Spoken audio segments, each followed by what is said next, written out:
This is Distant Replay.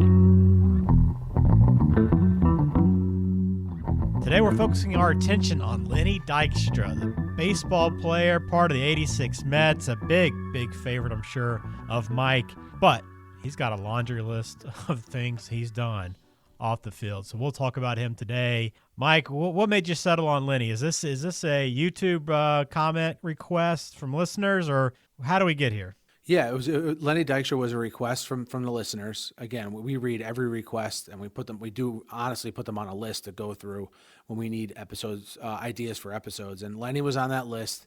And you know what I said to myself? I said, man, I know Lenny was involved in some bizarre stuff over the years, but if you asked me, I couldn't really tell you like what they revolved around, because you just get lost in all the clutter of the different events he's been involved in. So what I decided to do was just basically go through really briefly all the incidents he was involved in. Some are funny in nature, some are, very, very kind of serious in nature. So it sort of runs the gamut with old Lenny. Yeah, Lenny not currently in jail, right? As of this recording, 2021. He is not in jail. And Okay. if you follow him on Twitter or any social media, he kind of celebrates like every month he goes without committing a crime. I know that some people are maybe familiar with him. He makes appearances on Howard Stern occasionally. That's like the only time I ever hear from him. So that's kind of where I know him from. But he's a wild man, and that's even documented back to his playing days in 1986 and some of the books written about that amazing Mets team. So I'm very, very interested to see all the details of Lenny Dykstra's career away from baseball, Mike. So do we want to give any background on him to start things off? Well, I think it's just what's important to remember about Lenny Dykstra is first of all, he was a good baseball player. So I think sometimes that gets lost in the shuffle, and rightfully so, because of all of the stuff he's been involved in since he retired. But good baseball player, outfielder, good hitter. I think it was a situation where he's probably best known for being on the Mets, but was probably most productive when he went to the Phillies. Yeah. So spent his career with the Mets and the Phillies. And look, he was on two like wild and crazy teams. Like, as Ben mentioned, those mid-'80s Mets teams. And then he goes right to the Phillies, who he's sort of involved in their rise to become one of the better teams in the National League. And he's on a team with a bunch of wild childs when he's with Philly as well. So yeah, I think that's what Lenny's known for more than anything, other than his playing ability. That's probably what he's known for as a baseball player. And we'll get to the other thing he's known for as a baseball player as we go along here with his transgressions. But I don't think we need to go too much into Lenny Dykstra. I think he's on everyone's radar.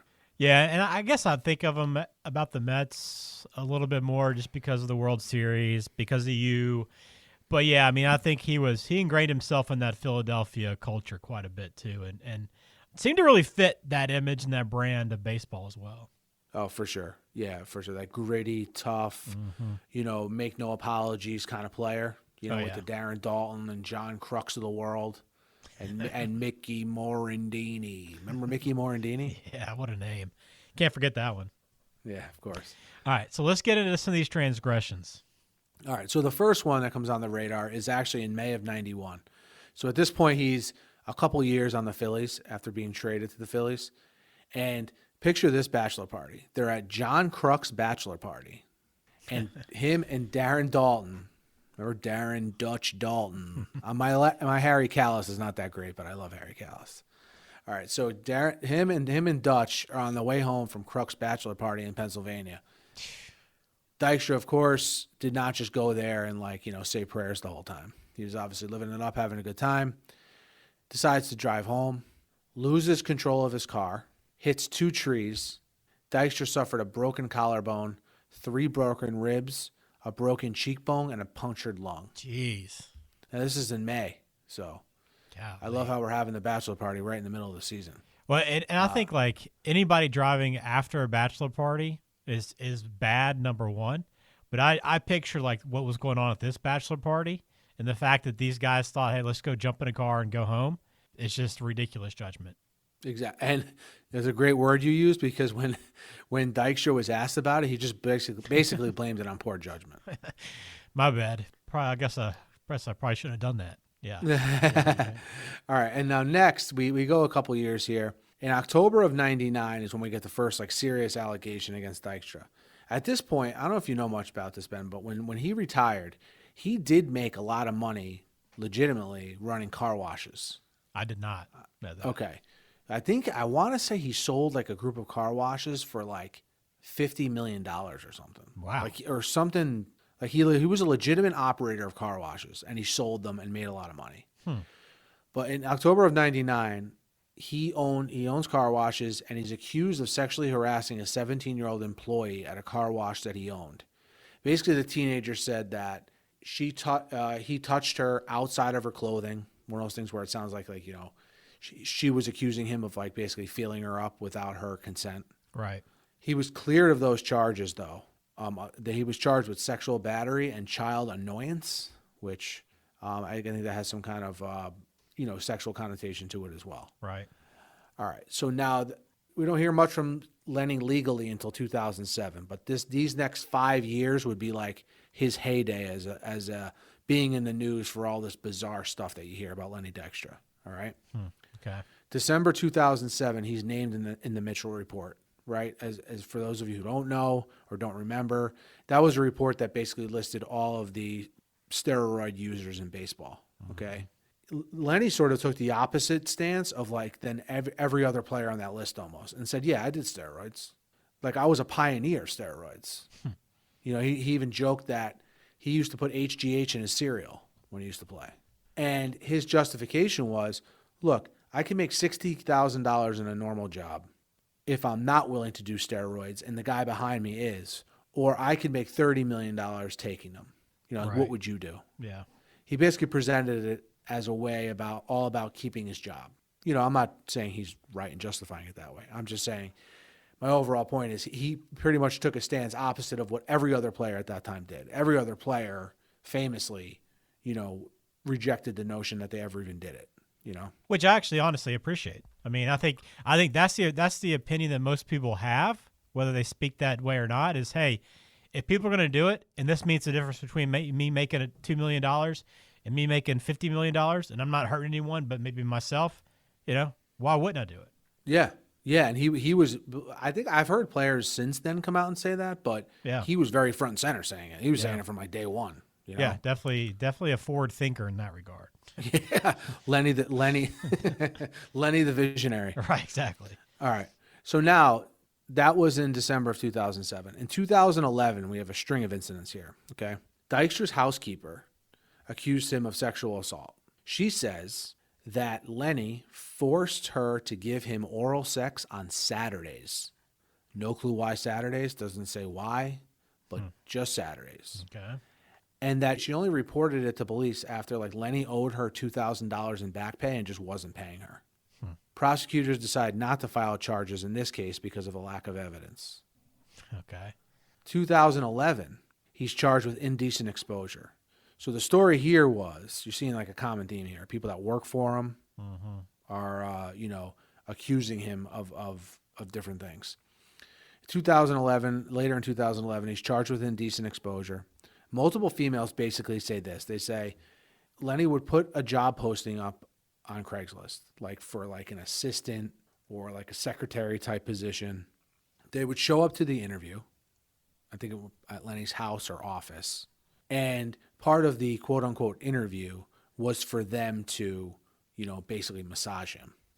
Okay. And while they were doing that, he would expose himself to them.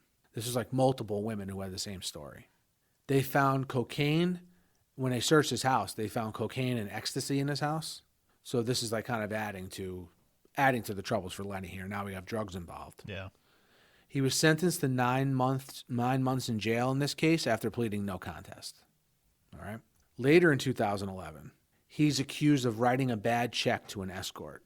So an escort basically says, hey, she blogged about it too, which is very 2011. She basically said, hey, Lenny wrote me a fake $1,000 check.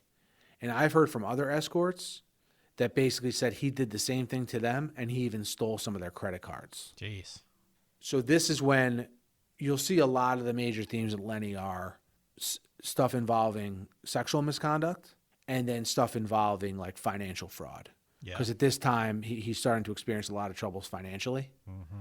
So the next on the docket here is He was sentenced to 3 years in a California prison in March of 2012 after he pled no contest to grand theft auto charges and providing a false financial statement. So basically what that involved was he had like a scam business going on where he would lease high-end automobiles from dealerships by providing fraudulent information and claiming credit through a phony business. So he basically had this whole scheme he put together revolving around that. And he pled not guilty originally in 2011 to these charges, okay? Mm-hmm. But he changed his plea in October of 2011 to no contest because, again, they had him on like 25 different counts stemming from all this financial fraud.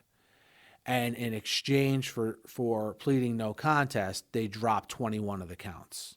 So on that 3-year sentence, Lenny only served 6.5 months of a sentence.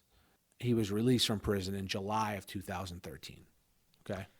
I'm trying to figure out what's up with all these financial fraud issues he's having when he's seemingly had a really good business career away from baseball. I mean, forget about just how much money, he made playing baseball, which isn't nearly the amount they make now, but he was successful in many different avenues of business. How does he waste all that away? I think I'm going to get to the answer to that question here in the next thing I'm going to go through with him. Okay. Great lead in. You're a true pro. All right.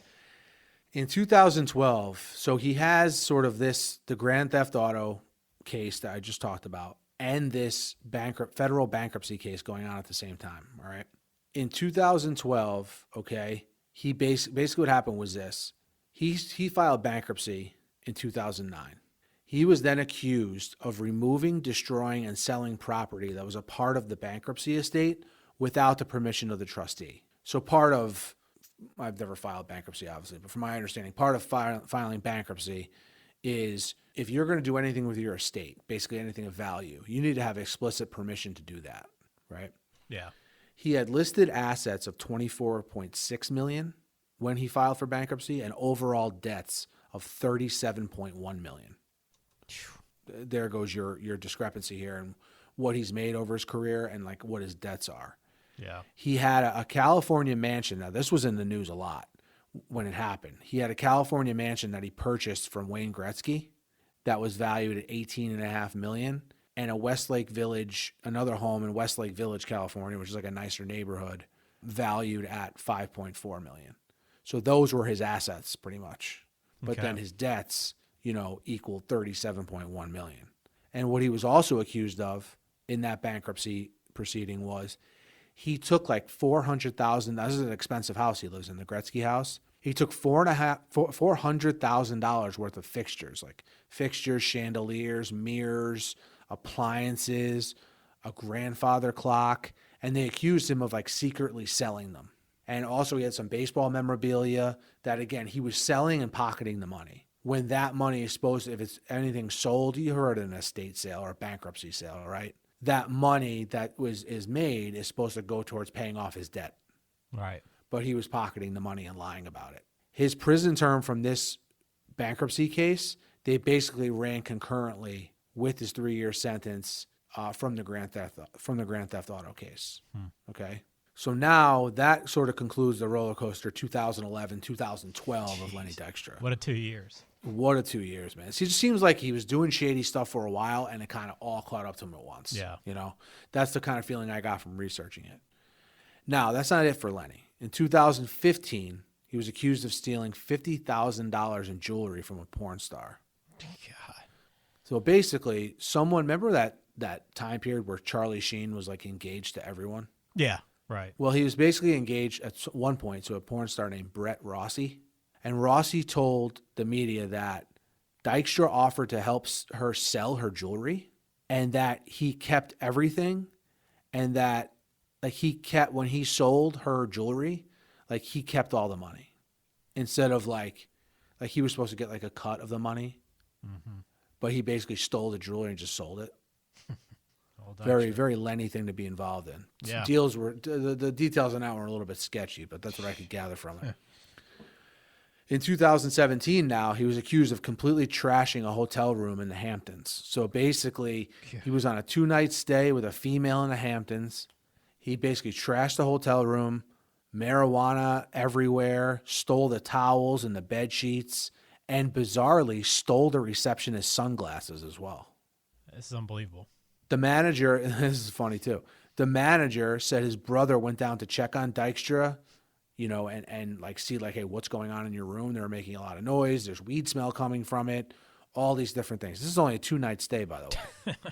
And that when the manager's brother knocked on the door, a naked woman answered the door and invited him in. Like, hey, you want to join the party? Like, are you here for the party? So pretty funny. 2-night stay. Wasting no time. And he basically, he claims, Dykstra denied all the claims in this case, but, it's a pretty interesting story, though. Just one of the funnier ones I thought I'd throw in. Now, the most recent incident involving Lenny Dykstra was May of 2018. He was arrested in New Jersey on charge. Seems like he was on the West Coast for a while. Now he sort of migrated back to the East Coast. He was arrested in Linden, New Jersey, which is not far from where I grew up, which is why I mention it, on charges that he threatened an Uber driver while in possession of drugs. The Uber driver basically said that Lenny pulled out a weapon, pointed it at the driver's head, and threatened to kill him after the Uber driver denied Lenny's request to change his destination. When police caught up with Dijkstra, they said that, hey, look, we didn't find the weapon, whatever he used to threaten to kill the Uber driver, but they did find cocaine, marijuana, and ecstasy on Dijkstra when they arrested him at like 3:30 a.m. Right. From that incident, he was charged with making terroristic threats and like obviously charges stemming from the drug possession.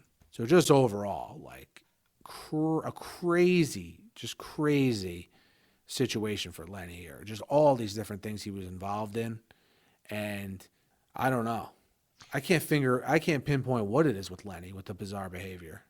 Normally, like if he was a football player, you blame CTE or something, but I don't even know what the deal is with Lenny. Dude, he's just always gone 100 miles an hour. Like he just never slowed him down. Like age has never slowed him down. And he's just, it's like that guy that's just ready to party every single night, and just has no throttle or no governor on him at all. And it's amazing, like even to this day that he's got so many stories to tell. And a lot of these, obviously we laugh through some of them because the circumstances are so ridiculous, but not all the actions are obviously worth not laughing about and aren't humorous at all. But it's just, this guy is just, it seems like that's just how he's built. Like he's always been that type of person, right? Yeah. It seems like he doesn't think of like, how are my actions going to affect other people? He just goes, like you said, 1,000,000 miles an hour and does whatever he wants and kind of lives in his own little world. Yeah. And because he has the name Lenny Dykstra, he always finds someone that's like willing to deal with him, Yeah. I mean, right. you got these incidents he had are well documented. It's not like he was doing this under the radar. People have been able to Google him for the last 15, 20 years, so they know what he's all about.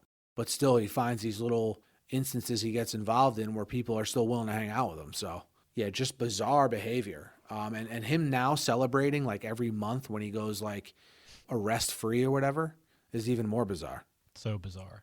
I mean, one of the stories is not crime related, but one of the stories that that has stood out to me in recent years about Dijkstra is, have you heard the one about him dumpster diving trying to get his dentures out? No, that sounds amazing though. Any more details? It's from 2019. He forgot he left his teeth in a napkin. Apparently he lost his teeth by, I think he accused like prison guards or something of beating him so severely he lost a bunch of his teeth. And he got, I think, an $80,000 set of dentures.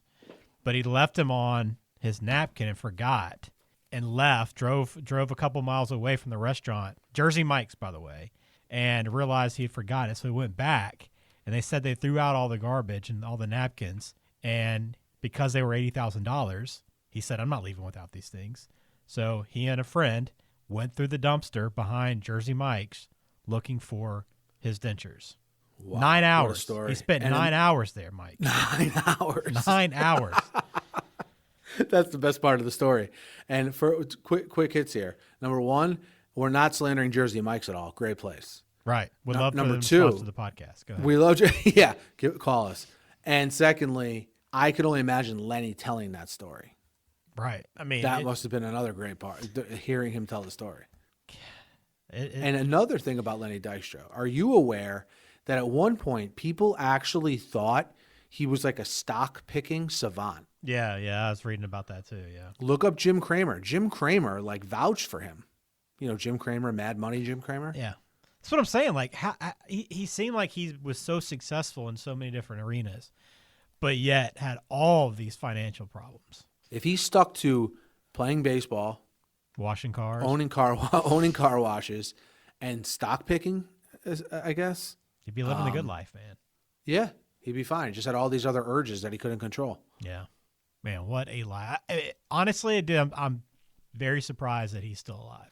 Just because of how hard he's constantly going and all the drugs and alcohol and everything he's been involved with through the years. It's just amazing to me that he's still going. He's still ticking along, 58 years old. He's only 58 years old. I know. Oh, man. Yeah, that's amazing. I would have guessed much older, but oh, yeah, Lenny. He's something indeed. Well, Mike, we appreciate whoever sent in this recommendation. May have been more than one person, but thanks for doing that. And again, you can leave us a comment on YouTube.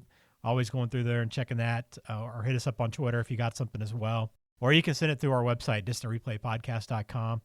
Either way, you got somebody in mind, send them to us. This was very interesting. And they always are. They always have different elements that stand out to you. This one had more than most because of what Lenny's done through his lifetime. But, man, 10 years, Mike, since that 2011 for Lenny Dykstra. Yeah. You think he's going to celebrate the 10-year anniversary of that? Yeah, right. Yeah. Well, follow Lenny on Twitter because he celebrates all the time. So unbelievable. Well, Mike, thanks for taking us through this, man. You got it. No problem. Until next time.